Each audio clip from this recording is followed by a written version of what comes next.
welcome back to Seniorities, our program here at SCTV highlighting information and topics of interest to seniors and our community, of course, but maybe about seniors, for seniors, and anything else of interest in our community that we want to relate to you. So again, welcome to J.D. Miller, our board chairperson for the Council on Aging. Always a pleasure to be here. Thank you very much. And then also, we're really excited today to feature someone very special.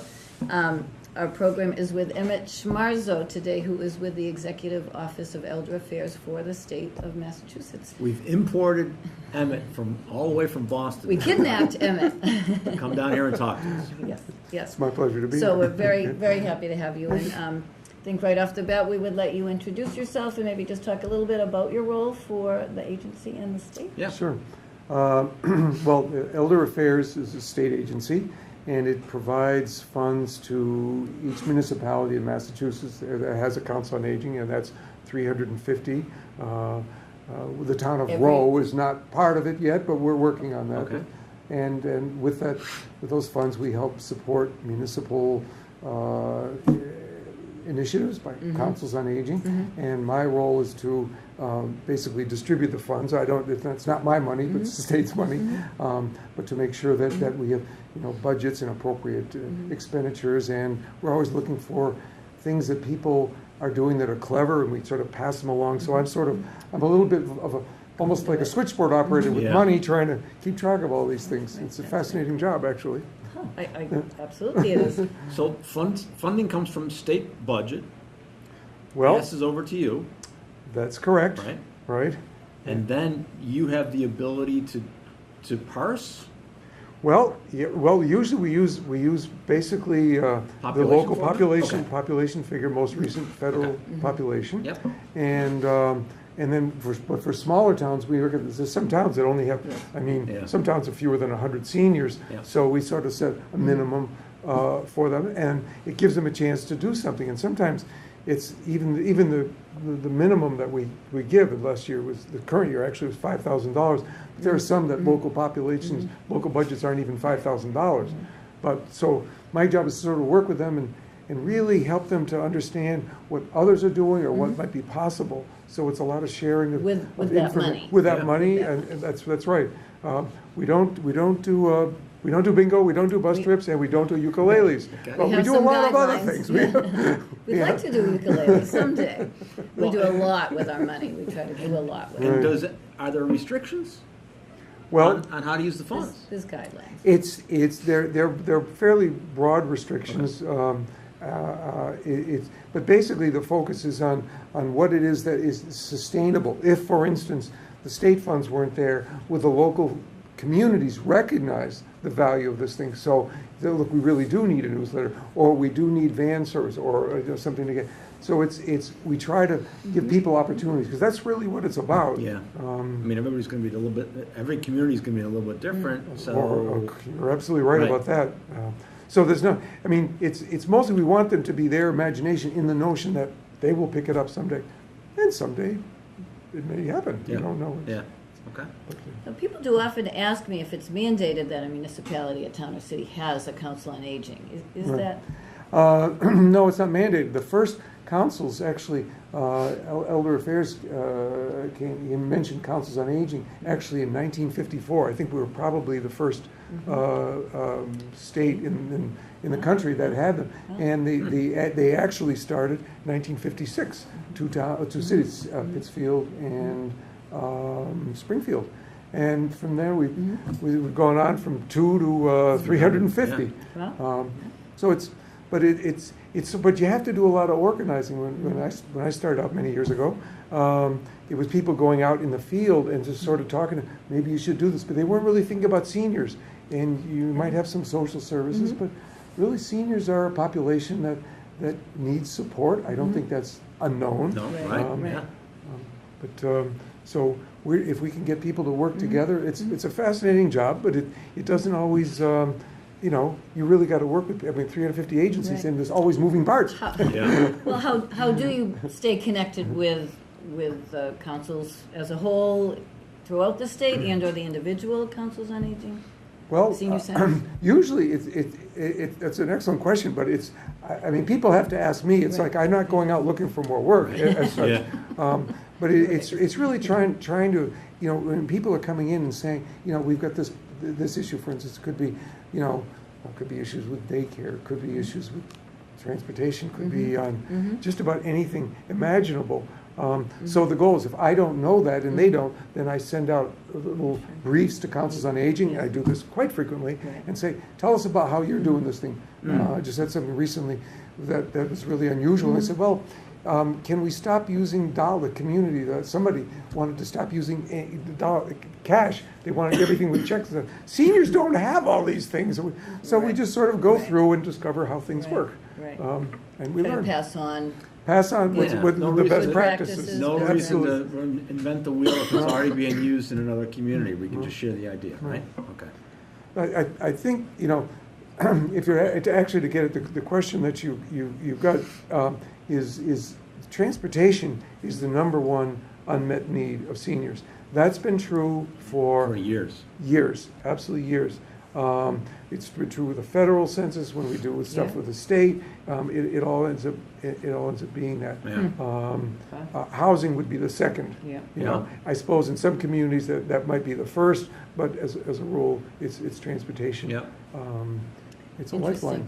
Yeah. Even with transportation services, and ours are fairly broad. We do it, of course, through the Council on Aging Right. and through a GATRA public service. Yeah. We still have unmet needs. We Yeah. still have people we cannot give rides to Hull. Or, you know, we do medical rides out of town. I'm just finding that, earlier you had mentioned about writing down unmet needs and tracking them. Right. And I have started to do that because we get a lot of requests we cannot fill. Right. Or haven't filled as policy. Right, So right. that may change because you don't want to say no. It's Right. a need. It's But Yeah. it's not necessarily there so far, you know, the way we do things right now. right. Well, I think it's one of the things that I think councils. I mean, people, as luck would have happen when I go to senior centers, you know, and I speak. You know, I've been to virtually. Well, most senior centers in the state. 200 plus. And 200 plus, it's a lot. And you know, and I find myself talking before groups, the boards, and I say, well, you know, the issue is, you know, how many times have you run across somebody who is at least 80 years of age who won't go to a senior center because there's old people there, and 80 doesn't have a rest. I'm not old. I think Yeah. old is in effect what you make of it. It's really, in fact, you're in the business of providing opportunities for seniors. Yes. And I think that's what that really was what keeps people going. You need to have a reason to get up in the morning. Yeah, you do. You know, we're not going to solve all the world's problems, but we are going to give you a chance to Yes. engage or Connect, participate, engage. connect, all of those things. But I mean, tying that together a little bit, if you don't have a reason to get up in the morning, you don't have a car. You're now, not in. Now there's no reason to get up because I can't go anyplace. Right. So coming back That to could be- transportation is a big. You it mentioned is. lifeline. That's a pretty good phrase for transportation. It is a lifeline It is for a lot of people. It's a tough transition. It is absolutely is a tough transition for people to not have that resource. It's So we hope to You're try to right. make that transition as easy as possible, but it's still hard when there are guidelines to follow that don't always meet with the need. Yeah. And we do try to accommodate those needs, Yeah. but it's tough. Well, I think if one of the things that I've seen recently, or I'm glad that the towns are using the annual census and getting questions to see about unmet needs, and I think it's kind of thing where seniors are just because, well, as a simple fact, the number of seniors in Massachusetts as of about 15 months ago became larger than the number of people under age 20. So in point of fact, the 60 plus is now, but what people don't realize in communities is that this population is going to be growing through 2030. So on average, because the census stuff is projections, okay, and I don't want to give you too much stats, but basically from 2010 to 2030 is a 50% increase nationally, 50% nationally of seniors. So in point of fact, and because of baby boomers, and their baby boomers did not have a lot of children, fewer. So Yeah. the issue about staying in the community, or a household having kids with three generations, Yes. is quite rare. I think probably at this point. Yeah. But the support, what we want to do is give people opportunities, period. And I could probably phrase it a different way, but it depends on the community. Yeah. I mean, somebody comes in and they're really enthusiastic about, wheelchair volleyball or something. Well, that stuff is great. It might not be wheelchair, it may be chair volleyball. It could be, you don't know what's coming here. You get people come in and, oh God, have great programs, and the community is a great resource in more ways than one. It really is. Finding the right people and getting them involved. And you brought up earlier a good point. What are unmet needs? That's just sort of an aside, but for you to think about. Absolutely, and we do. Yeah. We know. Yeah. Certainly in our current situation, unmet needs are bringing people in the door to find those opportunities, Right. to make those To connections. discover the opportunities in the first place. If I'm only Right. able to say out of a population of 5,000 seniors 60 and over in Scituate, Now, you're over that. I'm at 5,300. I think it's even more over that. Yeah. Okay. We are at currently 29 to 30% Yeah. of the population. Right. But yet I'm only seeing a very small percentage of that coming in the door of the senior center Right. as we know it. Right. And part of that is, of course, I could talk about our situation, which I don't mean to do, but we've met a great need in a particular class, let's say an exercise class, which has been received very well. It's increased to 3 times a week. They really love it. Right. I could support it a little bit better. I had started out with a grant and used the formula grant Right. for that, Yeah, but then used funds for other things as well. So they're finding it hard maybe to get to that class 3 times a week for a cost. So I have to figure out how to make that more Right. accessible for them. And the other problem is that we're missing that opportunity to connect with those people because it takes place at another site. And Right. even though I try to show up with my remote scanner from my senior center to take attendance, and the instructor takes attendance, the staff is not connecting. No one else is seeing the tremendous things happening in that class, or the fact that they all take care of those who maybe have some other restrictions Right, or right. some early stages of health concerns. But they do, they take care of each other. It's a great class. It could be up to 30 people in a class, It's- which is really nice. But we're missing out on that, so. Yeah. Well, what happens is in a senior center nearby here, I can remember when the original design, what they wanted to do, I don't know whether it was Tai Chi or yoga, but they had a cork floor, which is really, that was nice. It's a nice floor. It was a nice floor. And it turns out that within a matter of about 6 weeks or so, there were so many people that they had to You move. wore out the floor. No, they had they to stopped. move to They another had room. not the room. They had to take over the cafeteria, Yes. reschedule because 60 people were showing up, not 20 people. Right. And that's the thing that I find. It's because, and particularly if for people who don't know about, I mean, you can spend, I don't know how, I really don't know how many dollars per month it is to join a club. But here, you come, it's $3 or $4, whatever it is. It's very affordable, and you've got this stuff, and you got great instructors and enthusiasm, and it's just.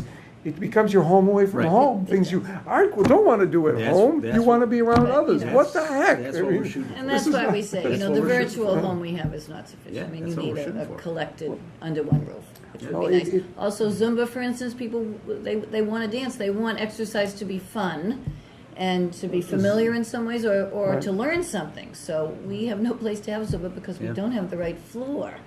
It's- And we moved and we moved and we moved, but, It's- that's not the priority for the places we could do it, and we are waiting Right. until we can find that. So now they go to Cohasset instead because they have the Well, that's Pete. Well, one of the things I've learned is you've got a car and you got a need, you will go. You will drive there. I mean, we have town of Freetown. Freetown is not. It's a small rural community, I know. but they have 60 people showing up for Duplicate Bridge every week. Wow. Now, and they'll drive from See? everywhere, but that's like not because Freetown is a hotbed of that. It's just because they're offering it. So seniors will go great. to where it meets Right. their needs, and Develop an interest. Yeah. So I had a couple of macro questions. Okay. Are you seeing, what trends might you be seeing in the state of Massachusetts, number one? And number two, do you see differences between, say, Boston and Springfield, between Scituate and Pittsfield? I mean, east and west kind of thing? Are there Well, trends? elsewhere that aren't, you know what I mean? I don't, it's, in terms of actual trends, I think what the secretary, to her credit, has made, capital S, Secretary of Elder Affairs, to her credit, has really made, like, dementia issues and Alzheimer's, I mean, something like that. The kinds of things, from my perspective, and I'm going to be for personal reasons, because my mother died from Alzheimer's, but she was able to spend time at senior center so it was a supportive day, but like 7 or 8 hours of meals and transportation. But it was one of the things about a piece of a statistic I like to get. I don't give a lot, but this one you would probably not be aware of this. 35% of people caring for those with Alzheimer's die before the person for whom they're caregiving. It's 35% before. And my father nearly did, because he didn't go to the doctor watching things. He was about a week away from that. It's a true story. But this is what you're seeing. So in point of fact, your home away from home could be a lifeline, literally. Yeah. Literally. Yeah. And so, but it sort of depends. But you do need space, of course. You can't do this without that. But it's some places divisible or stuff. But you see that. That is an unmet need for us as well. And it's an unmet need everywhere. It's not. It doesn't. The caregivers need some respite, even without a formal social day program, which might be the full day. Sure. Even just to have certain people who aren't necessarily independent anymore, who may not be able to participate in all of our programs, Right. Yeah. And the caregiver is not always able to bring them to participate in those Right, programs, right. or go on the van with them, so that there should be a place and a program that does accommodate them, and that's Right. what we need more space Right, for and right. more opportunity for. Well, That would be great. This is sort of a frightening thing whenever people think about money, okay, and senior center stuff, but I think I don't know, I can think of only one senior center in the state. I've been in most of them that really has enough room for the growth of the seniors through 2030. And it doesn't, people aren't well intentioned. It's a matter of saying, this is real money. We got to invest in it, and it's an investment in people who provide the. Well, in a simple matter, the taxes come from senior population is probably 40% of the taxes come from senior. I'm guessing, but it's somewhere in that ballpark. But it'd be nice to say, look, folks, for us, we want to stay in this town, and they do want to stay. They do. But it requires, for some people, maybe, I don't know how many, but some people really does require support. Absolutely. Have you seen already many areas in the state experiencing this projected population growth for the senior numbers already? The census figures here. I mean, if this is, I don't know if you Any indication, that chart or something or whatever, but it's well, it's I would want to say because we knew that between, as I said earlier, 2010 to 2030, a 50% increase. Now, Pembroke, for instance, as a town, doubled its population, the whole population, because people want to come to southeastern Mass. It's a great place to come, and they like it. There's decent services in most areas, and it's really it's very nice. But in terms of what needs they are. I mean, in one sense, it really depends on who is sort of either who's funding or who's available, who wants to do stuff, because you can't tell. The ideas around this? Yes, they really are. Yeah. We have at least 100 varieties of programs. But I think one thing I would like to say is the support groups really matter. Whether it could be Alzheimer's, or whether it's Parkinson's disease, or whether it's just cancer. It could be. But it's really important because loneliness kills. Yeah. And it's but when you find the right people. So really, what the community, this will become a community effort. It's not like it has to be an effort. It means we have to have opportunities, and the community undoubtedly will have those people. But first rule of fundraising, or in this case help, is you got to ask. Yes. And so you have to ask.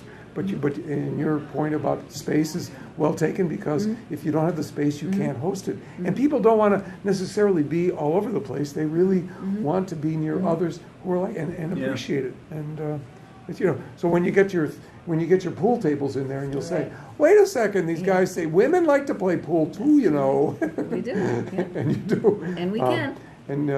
It's one. But I think from my perspective, the thing which I will say I've certainly very much enthusiastically supported was trying to get more equipment in for fitness and the space for equipment. Because the health is really, people, when you see somebody who's in there, who's, on these, it's not just treadmills, there's lots of different things, but you go there and it's like, I'm here, and somebody knows I'm here, and it's okay.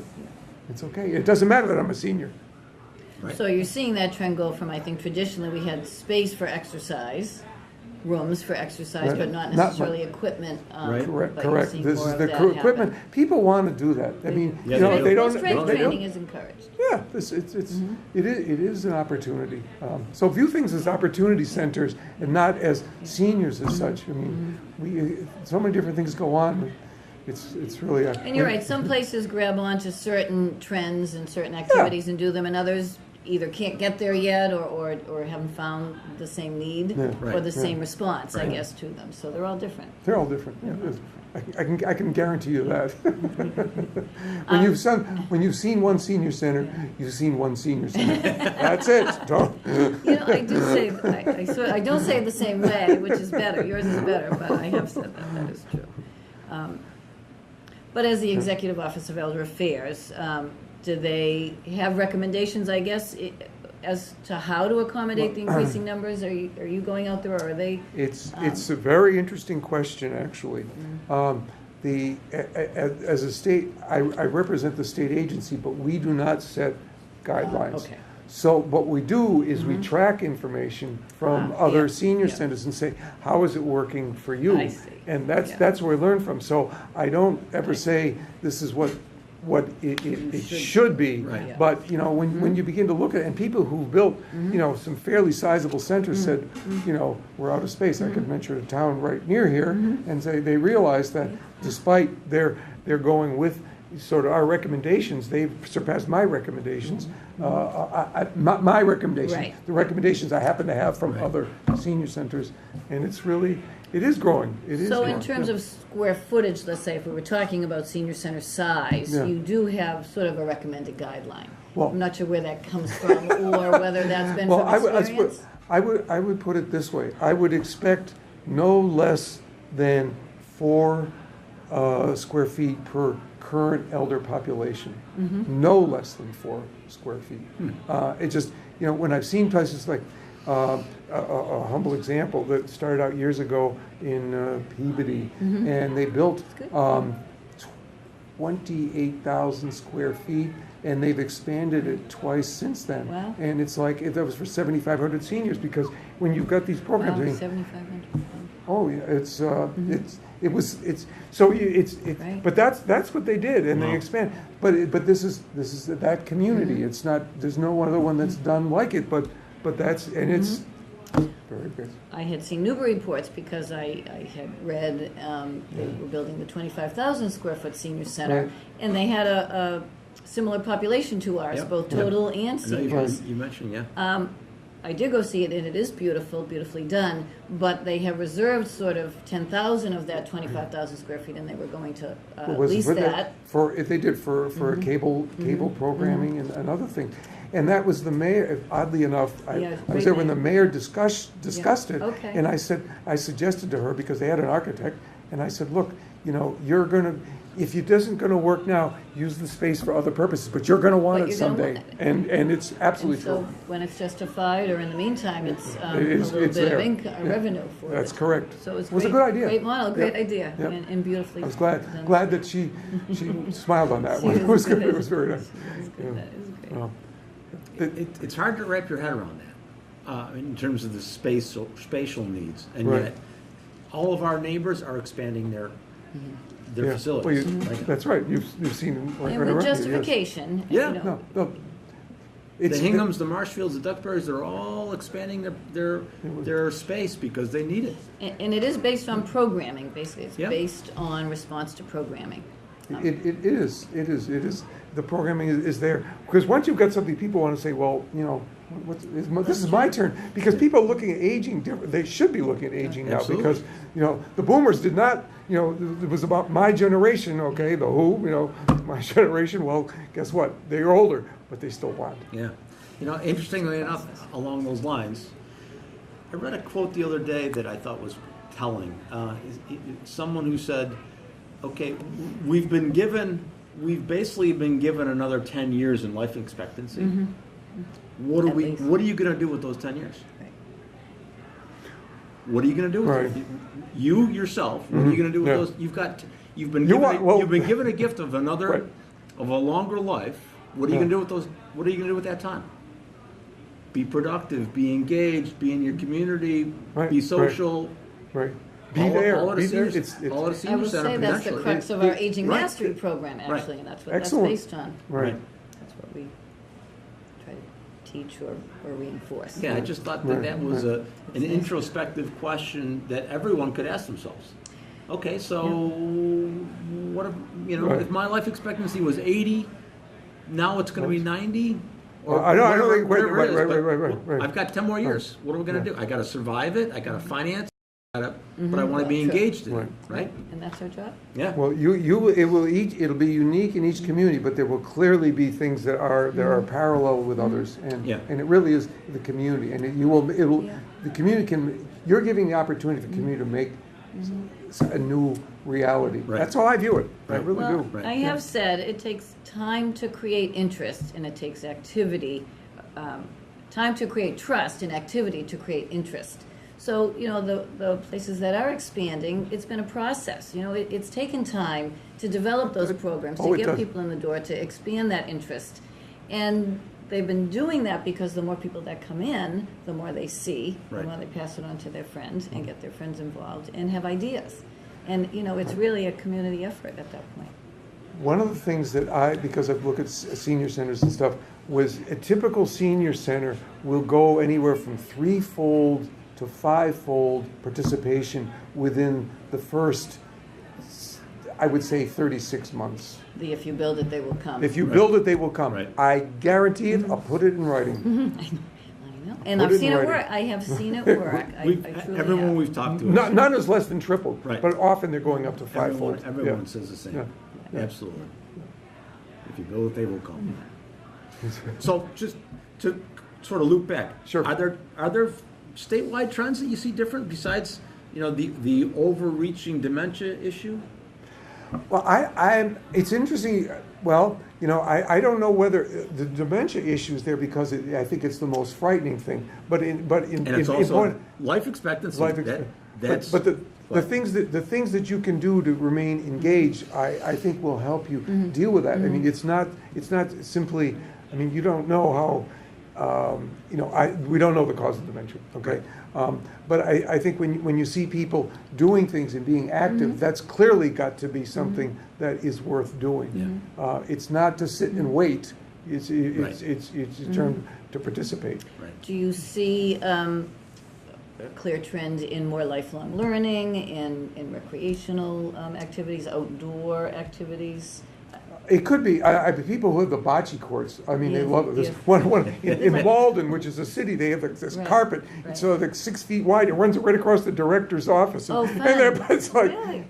it really Great. it depends. I mean, bocce's great, but Yeah. this is it's a community to say, I think this is cool. And if somebody says, Somebody else look, says I want to do this thing. You know what? They'll play bocce. Yeah. Or if They you want to will have play. raised beds, because people Yes. could be in wheelchairs or not. Doesn't matter. You can go Yes. gardening. I Yes. mean, it's a matter of making choices. Yeah. But giving your maximum space gives you the opportunity to make more choices, and that's my perspective. That's a great perspective, Yeah. absolutely. Well, we're looking forward to that and have many ideas to accommodate all of those possibilities. Many ideas. Yeah. It's probably an understanding. Opportunity and Right. connection, that's what we're hoping for. Well, So connection how is often good. do you get out to various communities?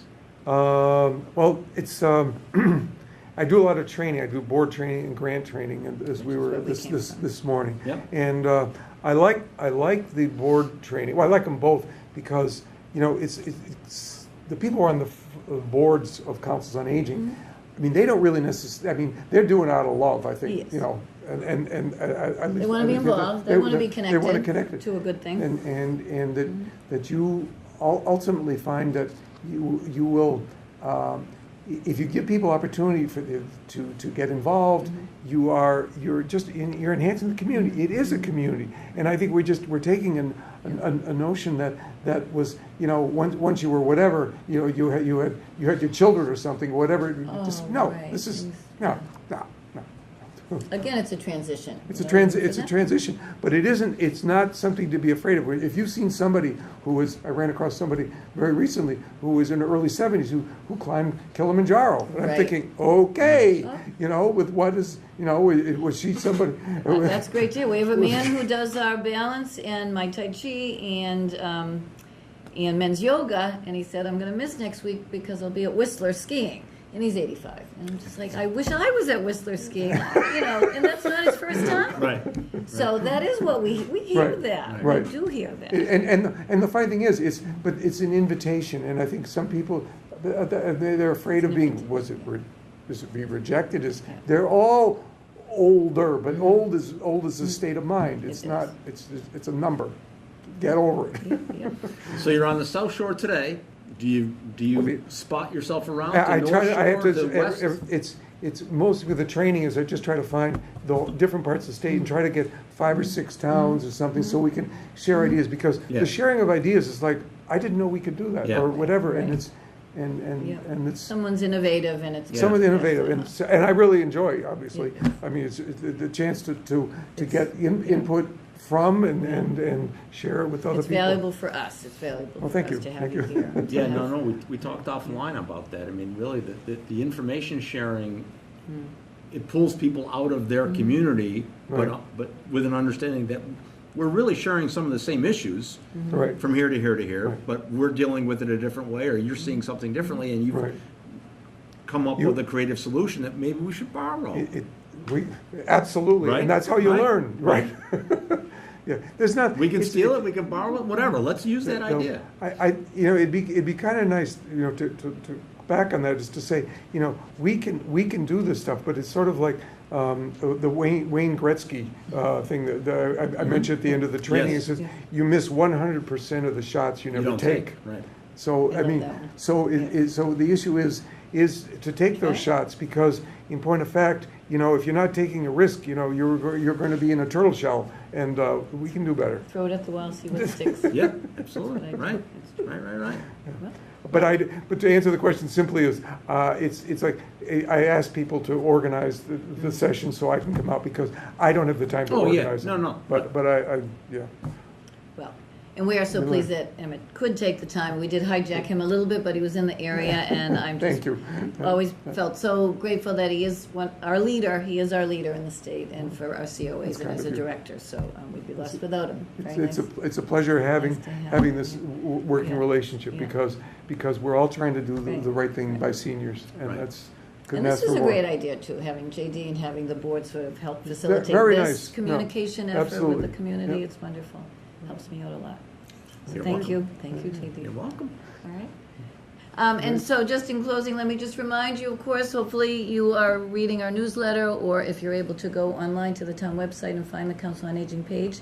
We are working on improving that as well. And like us on Facebook, if you can do that. And also the Senior Center does have iPads available for use if you'd like to come in, if you don't have one yourself and want a little extra help. We still have Excellent. one more Good. session with our Tech Time students from the high school who come on the second Wednesday of the month in June for an hour. So if you have that interest, even if you don't have your own, you can come and borrow one. Those were purchased with funding from the Scituate Education Foundation, which had been on our program the last time we were here. So give us a try. Hope to see you soon. Thanks. Anything in closing? Nothing that I can think of other than we're coming up on Memorial Day weekend, and so we will have a Memorial Day parade to acknowledge and give thanks for those who served. On Monday, I believe it steps off from Town Hall at 10:30. Okay. Very good. So We'll be there. Thank you, Emma. Thank you. Thank you so Thank much you, for Emma, being for here here. in Thank you. Scituate. My pleasure. Thank you.